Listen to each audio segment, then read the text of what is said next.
সরকারের যথাযথ কর্তৃপক্ষের দৃষ্টি আকর্ষণ করছি।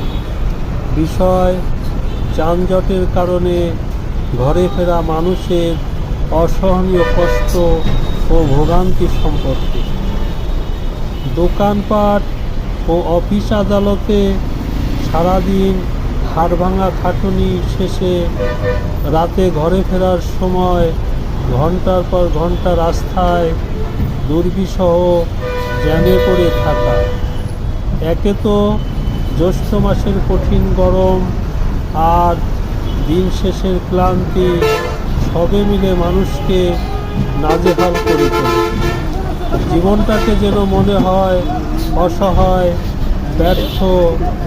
এমন অসহনীয় দুঃখ কষ্টের হাত থেকে মুক্তির জন্য একটা সহজ পথ হলো আমার দৃষ্টিতে রাত 12টার আগে ঢাকা শহরের মধ্যে মালবাহী ট্রাক, কার্গো, ইট, বালু, মাটি ভর্তি ট্রাক ইত্যাদি যানবাহনগুলিকে ঢুকতে বা প্রবেশ করতে না দিন।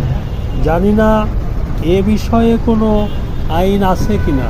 যদি থাকে তাহলে বলবো আইনের সঠিক কোনো কার্যকারিতা নেই। তাই বলছি, এইসব যানবাহন যাতে রাত 12টার পূর্বে কোনোভাবেই ঢাকা শহরের ভিতরে প্রবেশ করতে না পারে, সে বিষয়ে কঠোরতরভাবে আইন পালন বা বলবৎ করা। অতএব যথাযথ কর্তৃপক্ষের নিকট আকুল আবেদন, অন্তত আজ হতে 4 রাত পর্যন্ত নিয়মটি বলবৎ করে বা প্রয়োগ করে ঘরে ফেরা মানুষগুলিকে যানজটের মতো ভয়াবহ দুর্ভোগ হতে রক্ষা করুন। মানুষকে স্বস্তিতে ঘরে ফিরতে দিন। জ্ঞানগৃহ পক্ষ হতে আমি এস কে সাহা সকলকে জানাই ধন্যবাদ।